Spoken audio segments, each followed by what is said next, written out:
Edward Mathew began his military career in the British Army as a commissioned officer. By the time of the American Revolutionary War he had risen to the rank of colonel. Promoted to brigadier general, he was assigned to command the elite Brigade of Guards in the American campaign. In 1776 he led the Guards at Long Island, Kipps Bay, and Fort Washington, where he spearheaded one of the assault forces. In the Philadelphia campaign, he commanded his brigade at Brandywine, Germantown, White Marsh, and Monmouth. As a major general, he took part in the highly successful Chesapeake raid on Virginia ports in 1779. He led one of the columns in action at Battle of Springfield in 1780. He commanded in the West Indies in 1782 and became a full general in 1797.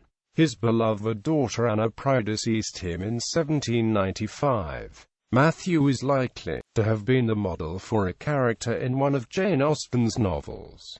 Early career. Born in 1729, Mathew became an ensign in the regiment of Coldstream Guards in 1746. In 1760 he married Lady Jane Bertie, daughter of Peregrine Bertie, 2nd Duke of Ancaster and Kesteven. By the year 1775 he was a colonel and aide-de-camp to King George III. He was appointed commander of the Brigade of Guards in America with the rank of brigadier general. Mathew was described as generous, full of honors, kind.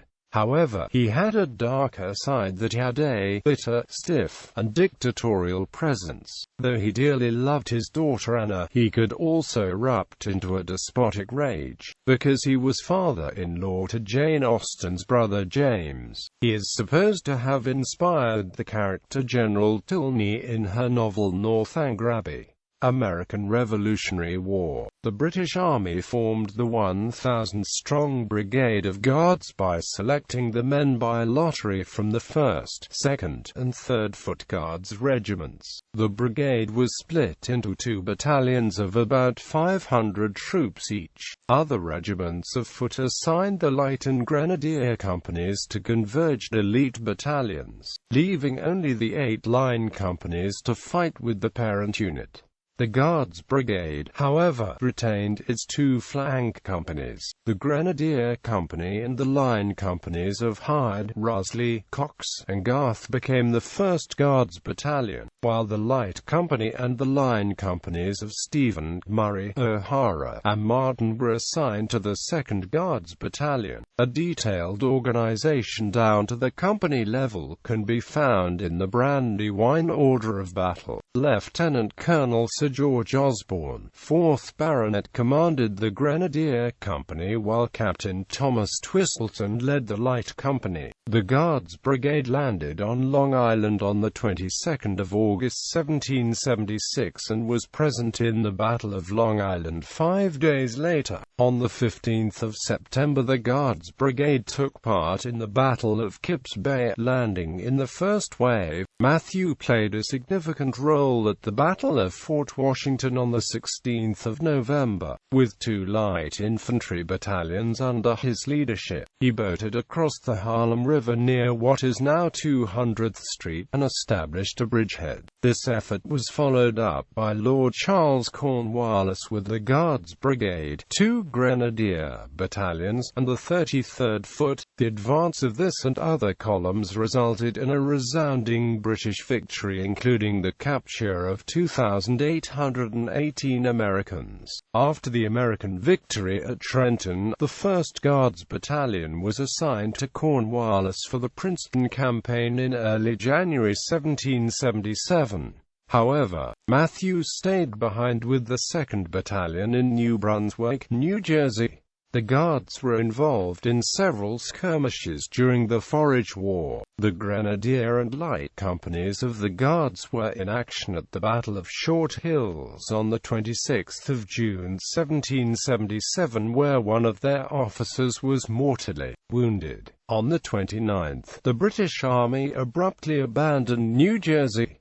Sir William Howe sailed with his army from New York on the 23rd of July. At the end of August, the British troops landed at head of Elk, Maryland at the north end of Chesapeake Bay. Among the Guards officers present during the subsequent Philadelphia campaign were Captain Lieutenant Richard Fitzpatrick of the 1st Foot Guards, Colonel Charles O'Hara of the 2nd Foot Guards, and Lieutenant Colonel Sir John Rossley. On the 11th of September 1777 at the Battle of Brandywine, Mathew's brigade joined the flanking column under Howe and Cornwallis. This body of troops reached a position behind the American right flank before it was discovered. The Guards Brigade deployed on the right of the first line around 4 p.m. Osborne commanded both the Grenadier Company on the right and the Light Company, which deployed as skirmishers in front. The Guards faced two Maryland brigades under the command of Major General John Sullivan. Because Sullivan was also the American right-wing commander, he left the Marylanders in charge of the senior officer, Brigadier General Philippe Hubert Prudhomme Deborah. Attempting to shift the troops to the right, Deborah bungled his assignment, throwing his lines into disarray. The attack of the Guards brushed aside the confused opponents. The brigade reported only 1 killed, 5 wounded, and 2 missing, including 1 casualty from the Grenadiers and 3 from the Light Company. The evening before the Battle of Germantown on the 4th of October 1777, Howe alerted Osborne of a possible attack and ordered the Guard Brigades Grenadier and Light Companies to support the Queen's Rangers on the right flank. In the morning they were attacked by a force of Maryland and New Jersey militia. The militia effort quickly collapsed, allowing the British to wheel to the left to outflank a brigade of Connecticut Continentals. At some point in the action, Mathew led forward the line companies of the Guards Brigade to reinforce Osborne's flank companies.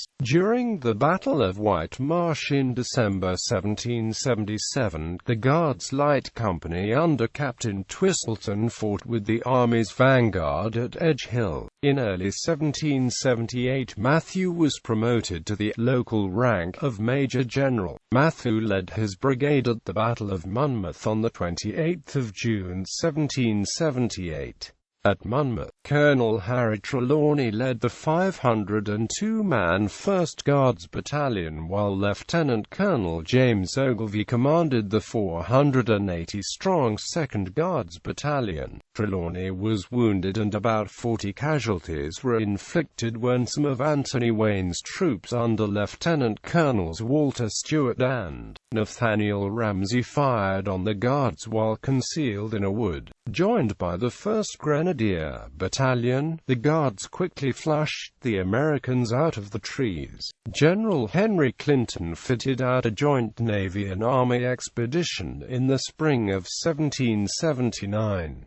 Under Commodore Sir George Collier and Mathew, the force sailed from New York City on the 5th of May and reached Hampton Roads 4 days later. When the expedition approached Fort Nelson near Norfolk, Virginia, its 100-man American garrison under Major Thomas Matthews immediately decamped and retreated toward the Great Dismal Swamp. On the 11th of May, the British force occupied Norfolk, Suffolk, Portsmouth, and the Gosport shipyard. The Americans burned a 28-gun frigate and 2 French merchantmen to prevent their capture. Besides seizing enormous amounts of tobacco, naval cannons, and marine supplies, the British burned or captured 137 ships. The damage inflicted on the state of Virginia in the Chesapeake raid was estimated at £2 million. Mathew and Collier returned to New York in triumph, having suffered no loss of life. The Guards Brigade joined Lieutenant General Wilhelm von Knyphausen's 5,000 raid on New Jersey on the 7th of June 1780. Mathew was one of 6 brigade commanders employed on the expedition. After the initial attack stalled, the British Hessian force lunged forward again on the 23rd of June to bring on the Battle of Springfield. While Knyphausen hammered at Springfield Bridge, he sent Mathew with half his force in a flanking move via Vauxhall Bridge. Colonel Israel Angel's 2nd Rhode Island Regiment held back Knyphausen's column for 40 minutes as Brigadier General William Maxwell and Major Light Horse Harry Lee delayed Mathew's envelopment. At length, Major General Nathaniel Greene had to commit additional troops to block Mathew's turning movement. In the face of strong resistance, Knyphausen called off the operation in the afternoon and returned to Staten Island. Mathew left North America for England later in 1780. Later career. In November 1782, Mathew was appointed Commander-in-Chief in the West Indies. In 1779, Charles Hector, Comte d'Estaing's French fleet had seized Grenada from the British. At the end of the conflict, the island was restored to Great Britain and its new governor Mathew reported that the local fortifications on Richmond Hill were in a ruinous condition. The old French fortifications were completely replaced by new works called Forts Frederick, Adolphus, Lucas, and Mathew. Much of the construction labor was performed by the 300-strong Carolina Corps, a military unit formed from African American slaves freed and recruited by the British Army. A report from 1787 stated that progress on the forts was satisfactory.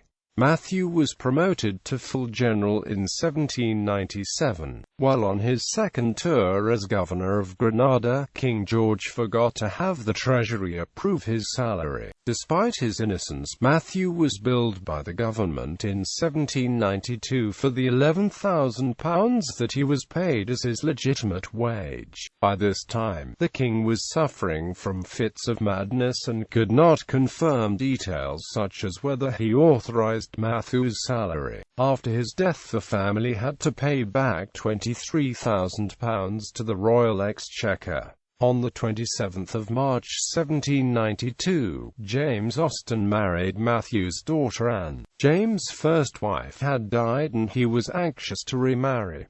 Anne, then 30 years old, was considered a spinster. The couple had one child in 1793, Jane Anna Elizabeth. Though Mathew helped support the couple who lived on James' £300 yearly wage as a clergyman, the two ran through the funds quickly. The general purchased the rank of chaplain in the 86th Foot Regiment so that his son-in-law could live on the salary. However, Anna died very suddenly on the 3rd of May 1795. Mathew died on the 25th of December 1805.